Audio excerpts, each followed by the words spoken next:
So some of the concern that we've heard from parents, Kristen, is that idea that I might inadvertently introduce ideas or concepts to my kids that they haven't thought about yet, and then it'll make them curious and they'll want to go online, and that I might, as a parent, be the cause of moving them into more bad pictures or to pornography.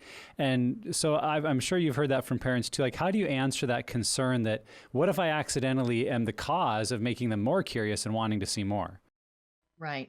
I totally understand that fear. And I think most parents have that. And I think most moms, I don't know if they're like me, anytime I could feel guilt, I felt it, right? Like, oh, it's all my fault. Yeah. So I would say you have two choices. In reality, you really have two choices. And that is one, you can cross your fingers, and hope and pray that, your kid won't see something until, the day after you decide to talk to him about it or her. Um, so that's one plan. And I'm telling you, we've been using that plan for a long time and it's failed miserably. Yeah. So the other plan is to be proactive. Just like you do with all the other dangers and safety situations, you're going to warn your child and you're going to help set them up. Now, are children curious? Yes, they are very curious.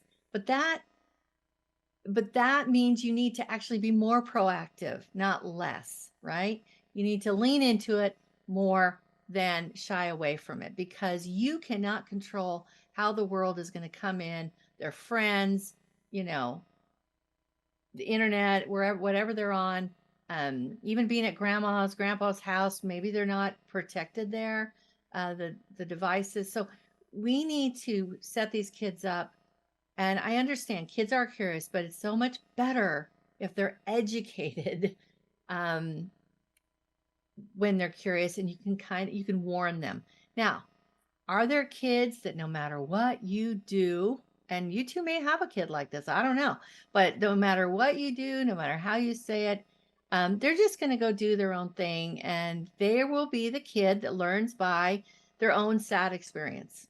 But there are kids, many kids, that will learn that from instruction and from observation, right? And they don't have to learn everything by their own sad experience. So I think that it's very much worthwhile to begin early, get in there, you start the conversations. Then when they're hit with this, at least they have that in the back of their mind. They know that, this is dangerous. I've been warned about this. And these are all the things that could happen as a result.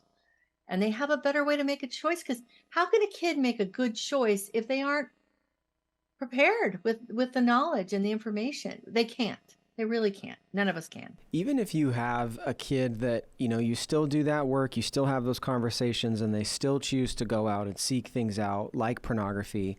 The thing is that if you were silent about that topic, and then that does happen to your kid. I know for me growing up, we didn't talk about that a lot, and the silence spoke really loudly to me. This is not a place that we talk about this. And so I think that you're still doing due diligence there, that even if they do stray into things you've already talked about and trying to help them avoid, at least they know that if they get to a point where they have questions, we've already talked about it in our house. Like, I can go to my parents and talk to them about this. And what's interesting too, what you're saying, Kristen, is this is a perspective that we take when talking to churches about addressing sexuality in general, that people are going to hear about it. Is it going to be in the church or in the Christian home, or is it going to be in culture? And I think our Christian homes and churches, like, we have to say, well, then we need to start talking about it. If they're already hearing about it out here, outside of, this safe place of the church or our home, we need to also address it, because the voices they're hearing from the outside may sound very different from what we want them to hear from us. Yeah. Well, and you might also ask the question, what tends to fuel curiosity more? Is it when something is hush-hush and taboo and we're acting like, oh, we don't talk about that, and like there's some big secret? Or when there's open conversation? And I would say, obviously, the first, like, the more something isn't addressed, I think that's what fuels curiosity, is there's something going on here. No one will tell me about it. When it comes up, everybody freaks out or gets weird. There's got to be something here I need to know about. Versus if our parents have had open, honest conversation, they've allowed us to ask questions. I mean, I think that's always a great follow-up for our kids if we're having these types of conversations at any age, is just to say, do you have any questions about that? Because for those kids who are more naturally curious, they will probably have some follow-ups. And for other kids who aren't, it's like, no, that's interesting. What's for dinner? And they move on. But I think if we just consider it that way, like, I'm more likely to fuel their curiosity by silence or making it taboo than I am by open conversation. That might give us the courage to lean into that open conversation. Yeah, I have interviewed people who were got into pornography as young children, and they would say, I had these cues coming in, right? There was something I didn't know about that I needed to know about, that I need to find out. And since my parents were, silent, I went and found out. Kids are resourceful. And in this day and age, it's very, very easy. In fact, pornography, they don't have to go looking for it. It's coming to them. So you're right. The more open and normalized we can make this conversation. And also, I will just say this. If we do our due diligence and we warn them and we prepare them and we open the conversation, you're going to, and yes, then they have the decision. They will have these choices to make. However, what I've learned is that a lot of kids feel a lot of resentment because they weren't warned. Yeah. And they get trapped into this and they weren't warned. And they're like, why didn't anybody tell us about this? Why weren't we warned? And I can't tell you how many people have come up to me as adults and say, I wish my parents had your books, or I wish my parents had been able to have these conversations with me as a young child. And I always know what's coming after that when they say that to me. I always know what's coming. And it's really usually a tragic story. So like you said, we need to do our due diligence. I think that's the best way, because the other way is not working, has never worked, right?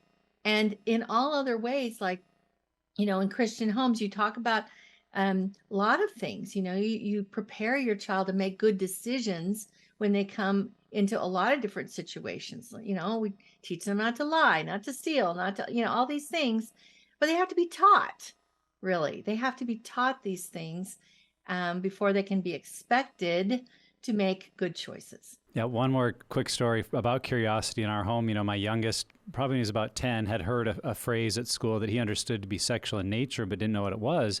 And he asked me about it, and I was able to put him off for a little while, like, hey, we'll talk about that when you're a little older. But it was clear, it came up again a short while later, it was clear he was really curious. And so in the best way I could, I described what the phrase meant in an age-appropriate way. But, some conversations like, this doesn't feel totally age appropriate, but I'll use the right anatomical, body part descriptions to tell you what they're referring to. And I remember as I told, his mouth just kind of dropped, and there was this shock of that's what my friends are joking, that's what they're laughing about. Yeah. And to him, it was so nonsensical.